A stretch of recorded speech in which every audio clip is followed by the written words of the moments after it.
Hey everybody, how's everyone doing today? Hope you like that salmon salad that we fixed yesterday. I know my family did. They really enjoyed that, so that was a good thing. We're going to be doing that more often.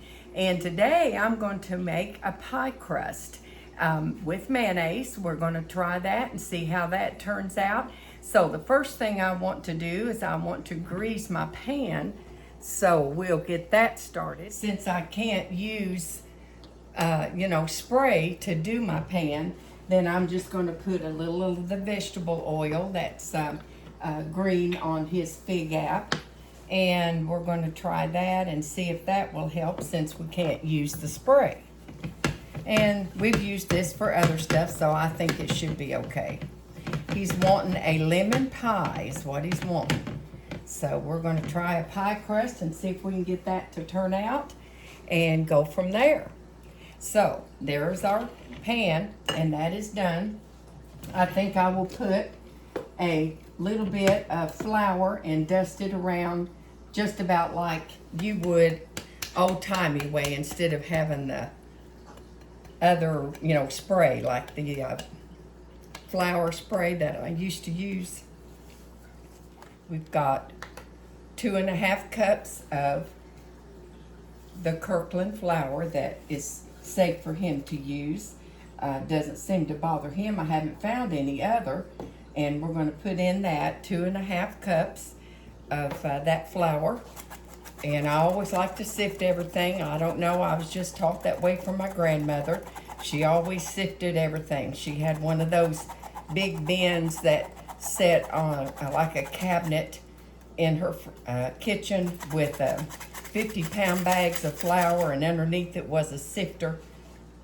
And as that flour would come out, she would it would be sifted. So it's just something that she told me to always do.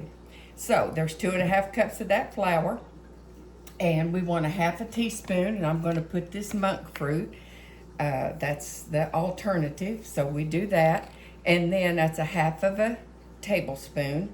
And then this is 1/2 teaspoon of salt.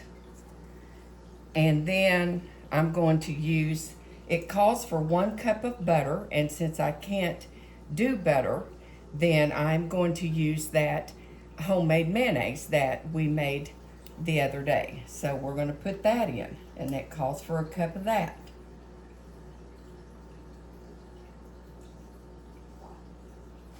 Okay, so there that is. And then it calls for 7 tablespoons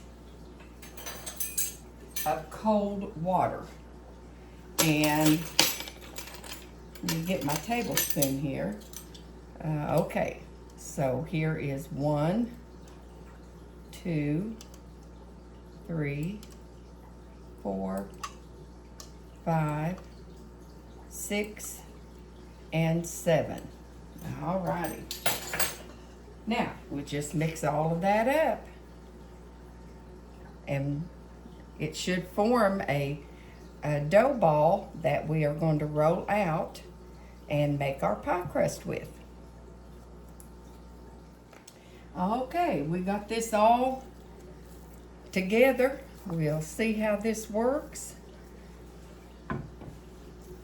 I hope it works about like the biscuits, because the biscuits are super. This looks like an awful lot of for one pie crust. Let me kind of take some of that off. We'll try. We might can get 2 pie crusts out of this one recipe. Okay.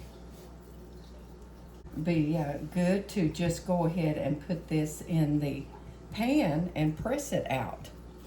Let's see if we can try that. Instead of rolling it, it might work better. Just press it all the way out and up the sides, because it is it's not hard like a pie crust that you would make regular, but it's got a good feel to it. Just pressing this in this pan is going to do a lot better than trying to roll it out and move it back over. going to make our little indentions here in the sides. If it does, anybody could make these and just individually freeze them. And then when they wanted to make a pie, then all you'd have to do is get these out. To give it a try and send me a comment. Tell me what you think. Okay, I think that is our mayonnaise pie crust. Oh, I'm sorry. Didn't know you couldn't see. There's our mayonnaise pie crust. We're going to bake it and see what happens. Just put them little indentions in, just like a regular pie. All right.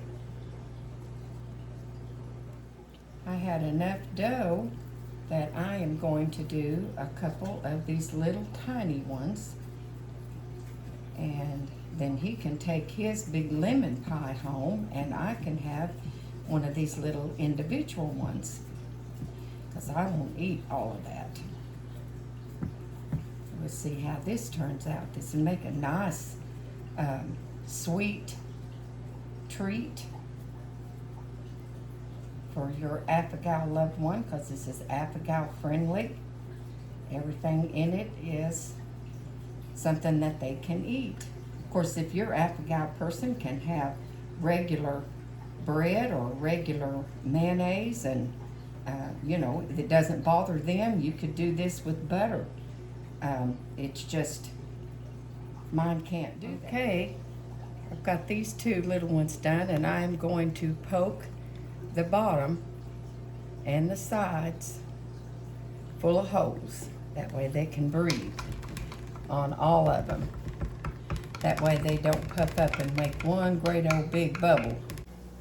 Okay, here is our finished pie crust. Come right out of the oven hot. And you can see how pretty and golden brown those are.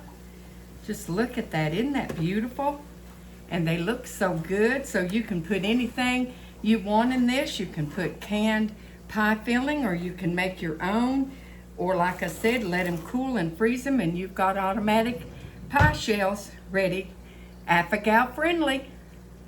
Try it. Let me know if you like it. Bye-bye.